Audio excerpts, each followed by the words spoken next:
Hello, आप सभी का स्वागत है मेरे चैनल भोवी केमिस्ट्री में। आज अपन पढ़ रहे हैं ग्रुप 17 एलिमेंट्स। ठीक है, ग्रुप 17 एलिमेंट्स जो हैं वो है अपने पास हेलोजेंस। अच्छा, बात ये आती है कि हेलोजेंस को हेलोजन क्यों बोला जाता है। हेलोजेंस को हेलोजन इसलिए बोला जाता है क्योंकि यहाँ पे एक तो वर्ड है हेलो जिसका मीनिंग होता है सॉल्ट, और एक वर्ड है यहाँ पे जेंस जिसका मीनिंग होता है बॉन्ड। मतलब ऐसे एलिमेंट्स जो सॉल्ट बनाते हैं, ठीक है, सॉल्ट बनाते हैं, उनको हेलोजन बोला जाता है। सबसे पॉपुलर जो है वो है आपके पास NaCl, जो टेबल सॉल्ट है आपके पास, ये सबसे पॉपुलर सॉल्ट है। ठीक है, क्लोराइड का सॉल्ट है।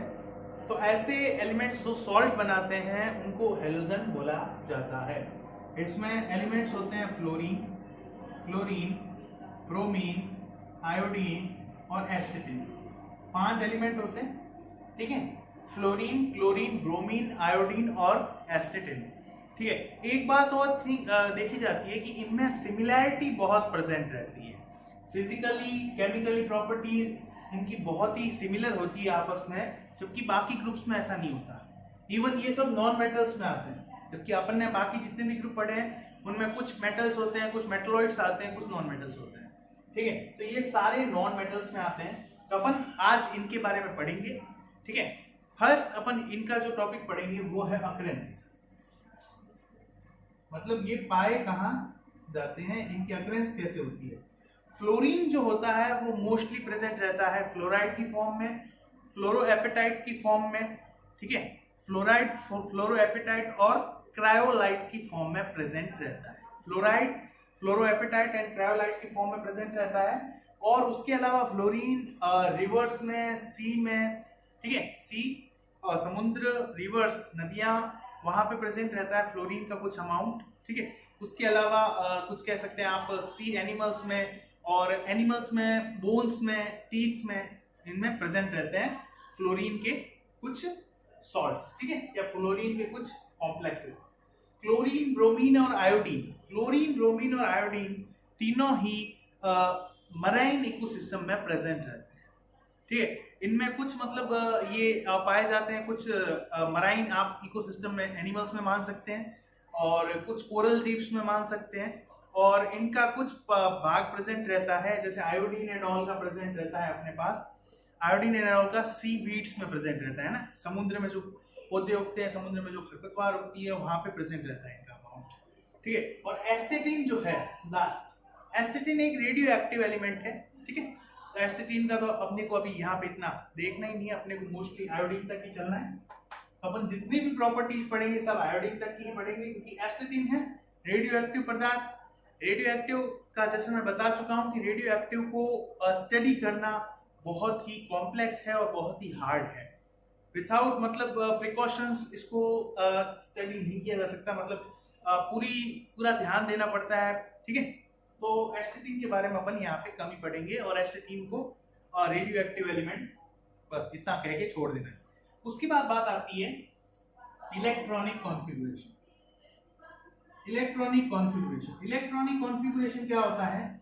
तो इलेक्ट्रॉनिक कॉन्फ़िगरेशन अपन यहाँ पे कंप्लीट इलेक्ट्रॉनिक कॉन्फ़िगरेशन नहीं लिख रहे हैं, अपन यहाँ पे आउटर शेल का इलेक्ट्रॉनिक कॉन्फ़िगरेशन लिख रहे हैं। वो होता है NS2Np5। मतलब इनके पास टोटल 7 इलेक्ट्रॉन प्रेजेंट रहते हैं, और यही 7 इलेक्ट्रॉन इनकी मतलब कह सकते हैं कि बॉन्डिंग में यूज आते हैं, और इनकी वैलेंसी 7 भी होती है और 1 भी होती है। ठीक है, वैलेंसी ये मोस्टली 1 शो करते हैं, बट इनकी वैलेंसी 1 और 7 दोनों हो सकती है।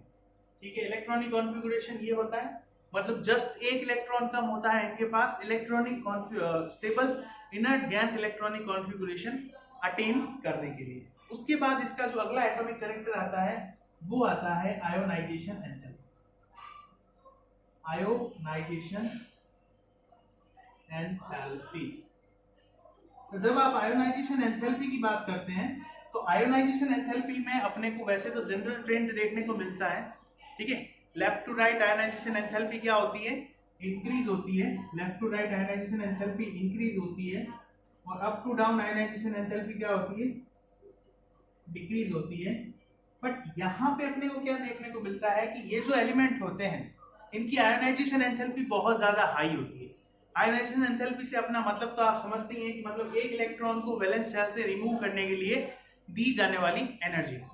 तो यहाँ पे सबसे ज्यादा क्यों होती है, क्योंकि ये इलेक्ट्रॉन छोड़ने नहीं चाहते, ये एक इलेक्ट्रॉन गेन करना चाहते हैं, और गेन करके ये क्या करना चाहते हैं, स्टेबल इलेक्ट्रॉनिक कॉन्फ़िगरेशन पाना चाहते हैं। तो इनकी आयनाइजेशन एंथैल्पी बहुत ही ज्यादा हायर होती है, बहुत ही हायर आयनाइजेशन एंथैल्पी शो करते हैं, मतलब ये इलेक्ट्रॉन को क्या करते हैं, रिमूव बिल्कुल नहीं करते, ठीक है। बट अप टू डाउन जैसे जैसे आप ग्रुप में ऊपर से नीचे जाते हैं तो वहां पे आयनाइजेशन एंथैल्पी में डिक्रीमेंट देखने को मिलता है, ठीक है। नेक्स्ट इसका जो पॉइंट आता है एटॉमिक कैरेक्टर का, वो आता है electron gain enthalpy. Electron gain enthalpy मतलब amount of energy released from atom when one electron is gained in the valence shell. मतलब जब एक इलेक्ट्रॉन आके जुड़ता है तब जो अमाउंट ऑफ एनर्जी रिलीज किया जाता है एटम द्वारा, उसको इलेक्ट्रॉन गेन एंथैल्पी बोला जाता है। अब इलेक्ट्रॉन गेन एंथैल्पी इनकी बहुत ज्यादा नेगेटिव होती है, हायर नेगेटिव। हायर नेगेटिव मतलब बहुत ही ज्यादा अमाउंट में यहाँ पे एनर्जी रिलीज होती है। मैंने आपको बताया हुआ है कि एनर्जी वाला जो फंडा है उसमें अगर नेगेटिव होता है इसका मतलब एनर्जी रिलीज हो रही है, और पॉजिटिव होता है उसका मतलब एनर्जी एब्जॉर्ब हो रही है।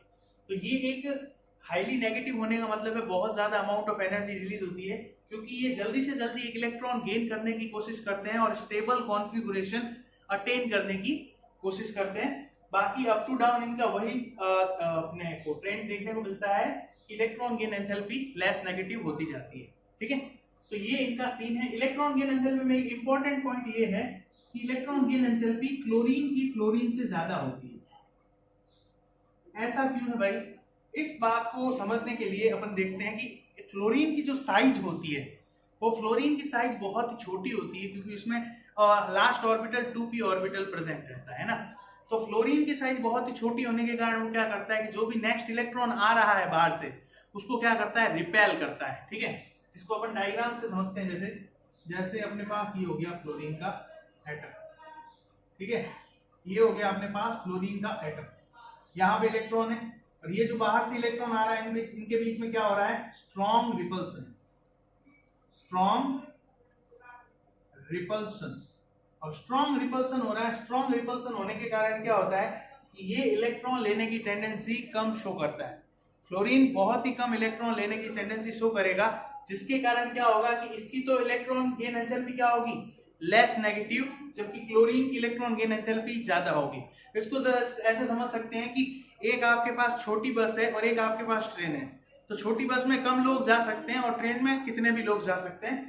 तो क्लोरीन यहाँ पे ट्रेन की तरह है और फ्लोरीन क्या है, एक छोटी बस की तरह है, जिसमें ज्यादा अगर भीड़ हो जाती है तो धक्का मुक्की होनी शुरू हो जाती है, ठीक है। तो ये अपने पास इलेक्ट्रॉन गेन एंथैल्पी के ट्रेंड देखने को मिलते हैं। उसके बाद अपना जो नेक्स्ट इसका एटॉमिक कैरेक्टर आता है वो आता है इलेक्ट्रोनेगेटिविटी। तो जब इलेक्ट्रोनेगेटिविटी की बात करते हैं तो इनकी इलेक्ट्रोनेगेटिविटी बहुत ही ज्यादा हाई होती है, ठीक है। क्योंकि ये क्या आते हैं कि पीरियोडिक टेबल में कहा आते हैं, लेफ्ट टू राइट प्लेस पे आते हैं, जहां पे इनकी इलेक्ट्रोनेगेटिविटी बहुत ज्यादा होती है। और सबसे ज्यादा इलेक्ट्रोनेगेटिविटी शो करता है यहाँ पे फ्लोरीन एटम। फ्लोरीन एटम यहाँ पर सबसे ज्यादा इलेक्ट्रोनेगेटिविटी शो करता है, मतलब वहां पे इफेक्टिव न्यूक्लियर चार्ज क्या है, ज्यादा है।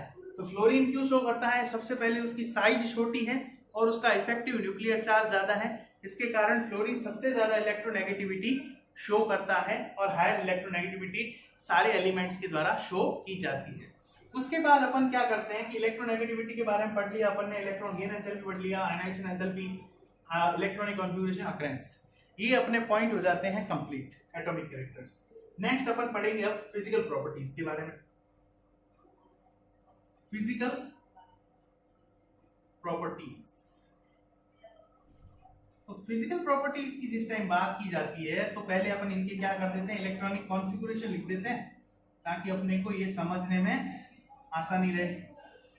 इसका क्या होता है, हीलियम 2s2 2p5, इसका होता है नियॉन 3s2 3p5, इसका होता है आर्गन और 3d10 4s2 4p5, इसका होता है क्रिप्टन 4d10 5s2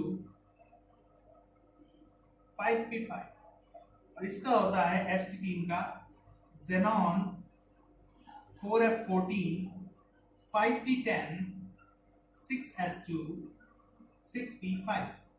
ये सारे नॉन मेटल्स होते हैं, ये सारे क्या होते हैं, नॉन मेटल है फर्स्ट थिंग। और उसके अलावा ये गैस है, ये गैस है, ये लिक्विड है, ये सॉलिड है।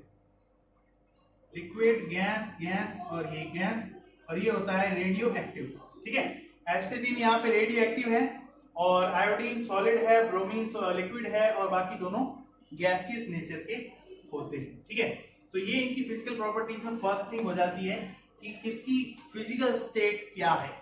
सेकेंड थिंग यहाँ पे ये आती है कि इनके जो melting point and boiling point की जब बात की जाती है तो वो हाई होते हैं। मेल्टिंग पॉइंट और बॉइलिंग पॉइंट हाई होते हैं। क्यों होते हैं? क्योंकि इनके एटॉमिक नंबर इंक्रीज होने पर इनके मेल्टिंग और बॉइलिंग पॉइंट भी बढ़ते हैं। एटॉमिक नंबर अगर इंक्रीज होगा तो मेल्टिंग पॉइंट और बॉइलिंग पॉइंट भी बढ़ेंगे। ठीक है, उसके बाद बात आती है थर्ड थिंग की कि सभी हेलोजन, तो हेलोजन जो होते हैं, all halogens are coloured, they are coloured. तो ये कलरफुल होते हैं। अब कलरफुल क्यों होते हैं, इसका वही रीजन है। इसका रीजन है कि जैसे ग्राउंड स्टेट में जब इलेक्ट्रॉन होते हैं तो इलेक्ट्रॉन क्या करेंगे, लाइट का क्या करेंगे, एब्जॉर्प्शन करेंगे। एब्जॉर्प्शन करके लाइट में वो चले जाएंगे हाई एनर्जी स्टेट्स में, और जब वो वापस हाई एनर्जी स्टेट से लो एनर्जी स्टेट में आएंगे तब यहाँ पे वो क्या करते हैं, रेडिएशन को एमिट करते हैं, और यही रेडिएशन अपने को क्या दिखाई देते हैं विजिबल रीजन में, कलर की फॉर्म में। ठीक है, तब बात ये आती है कि कलर कौन कौन से शो करते हैं। तो जब फ्लोरीन की बात आती है तो फ्लोरीन करता है आपके येलो कलर, ये करता है क्लोरीन आपके करता है ग्रीनिश येलो। इसका जो कलर होता है वो होता है ग्रीनिश येलो। ब्रोमीन का होता है रेड ऑरेंज, मान सकते हैं रेड कलर, और आयोडीन का होता है वायलेट कलर, बैंगनी कलर शो होता है। ठीक है, तो ये इनके हो जाते हैं कलर्स के बारे में। अब इनका जो एक लास्ट पॉइंट बचता है वो बचता है बॉन्ड एंथैल्पी का। तो बॉन्ड एंथैल्पी का पॉइंट क्या है वो पढ़ते हैं अपन लास्ट। ठीक है, तो बॉन्ड एंथैल्पी के लिए पहले इसको रफ करना पड़ेगा थोड़ा। आई थिंक आपको समझ में आ गए होंगे कि ये क्या है और इनकी प्रॉपर्टीज किस तरीके से चेंज हो रही है। अब अपन लास्ट एक पॉइंट पढ़ते हैं इसमें बॉन्ड एंथैल्पी का, जो कि इसके फिजिकल प्रॉपर्टीज में आएगा, और उसके बाद उसकी सारी प्रॉपर्टीज क्या आएंगी, केमिकल प्रॉपर्टीज आएंगी। तो उसके बाद बात आती है बॉन्ड एंथैल्पी की। बॉन्ड एंथैल्पी की जिस टाइम बात आती है तो यहां पे आप देखेंगे कि जो फ्लोरीन और फ्लोरीन बॉन्ड है ये लेस स्ट्रॉन्ग होता है। ठीक है, और क्लोरीन और क्लोरीन बॉन्ड जो है वो इससे मोर स्ट्रॉन्ग होता है। ठीक है, जब अपन इसका अरेंजमेंट ऑर्डर देखते हैं या एक ऑर्डर देखते हैं तो Cl-Cl bond, then Br-Br bond, then अपने को देखने को मिलता है I-I बॉन्ड, और यहां पे अपन देख सकते हैं कि फ्लोरीन क्लोरीन बॉन्ड क्या होता है, वीक होता है क्लोरीन क्लोरीन बॉन्ड से। इस कारण बॉन्ड एंथैल्पी जो होती है इसकी, बॉन्ड एंथैल्पी जो होती है इसकी वो कम होती है और इसकी क्या होती है, ज्यादा होती है। इसका रीजन क्या है, इसका रीजन है स्ट्रॉन्ग इलेक्ट्रॉनिक रिपल्शन। फ्लोरीन में लोन पेयर का जो स्ट्रॉन्ग इलेक्ट्रॉन रिपल्सन प्रेजेंट रहता है। दरअसल बात ये होती है कि जब फ्लोरीन के बीच में बॉन्ड बनते हैं तो एक तो इलेक्ट्रॉन यहाँ पे क्या आ गया, शेयरिंग में आ गया। ठीक है, ये शेयरिंग में इलेक्ट्रॉन पेयर आ गया, अब ये बच गए।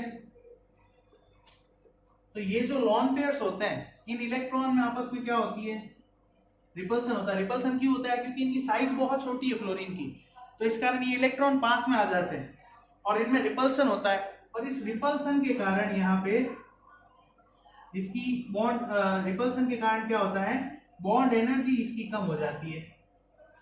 बॉन्ड एनर्जी इसकी क्या हो जाती है, बॉन्ड एनर्जी कम हो जाती है। यहाँ पे बॉन्ड डिसोसिएशन एनर्जी कम हो जाती है, मतलब बॉन्ड को तोड़ने के लिए बहुत ही कम अमाउंट ऑफ एनर्जी चाहिए। जबकि Cl में क्या होता है कि Cl एटम बड़ा होता है और बड़ा एटम होने के कारण वहां पे बॉन्ड ज्यादा स्ट्रॉन्ग बनते हैं। इस कारण इस बॉन्ड को तोड़ने, इस बॉन्ड में रिपल्शन प्रेजेंट कम रहता है एज कंपेरिजन टू फ्लोरीन है ना।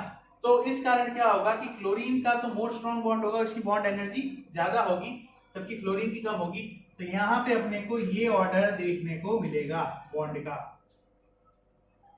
अब बात करते हैं लास्ट इनकी सॉल्युबिलिटी की।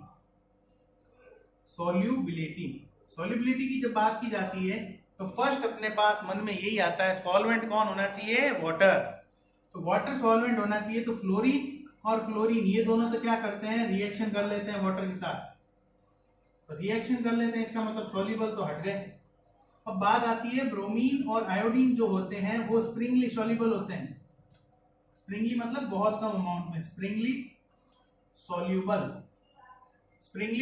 होते हैं, इसलिए ब्रोमीन और आयोडीन भी कम सॉल्युबल हो गए। उसके अलावा अब ये ब्रोमीन और आयोडीन यहाँ पे स्प्रिंगली सॉल्युबल है, बट ये अदर जब आप बात करते हो सॉल्वेंट की, जैसे chloroform, carbon tetrachloride, carbon sulphur disulphide, इन सॉल्वेंट में ये क्या है ना कि ज्यादा सॉल्युबल होते हैं और कलर्ड सॉल्यूशन बनाते हैं। ठीक है, कैसे सॉल्यूशन बनाते हैं? कलर्ड सॉल्यूशन बनाते हैं। ठीक है, तो ये इनकी फिजिकल प्रॉपर्टीज के बारे में एक कंप्लीट अपन कह सकते हैं लेक्चर हो जाता है, जिसमें अपन ने इसकी एटॉमिक प्रॉपर्टीज और इनकी फिजिकल प्रॉपर्टीज के बारे में चर्चा की है। अब नेक्स्ट वीडियो में अपन पढ़ेंगे इनकी केमिकल प्रॉपर्टीज के बारे में, इनकी ऑक्सीडेशन स्टेट्स के बारे में। तो आप वीडियो को लाइक कीजिए, शेयर कीजिए और सब्सक्राइब कीजिए, और सभी को आगे से आगे पहुंचाते रहिए ताकि सभी को यहाँ पे फ्री में क्लास मिल सके। ओके, थैंक यू बच्चों, मिलते हैं आपसे नेक्स्ट वीडियो में। ओके।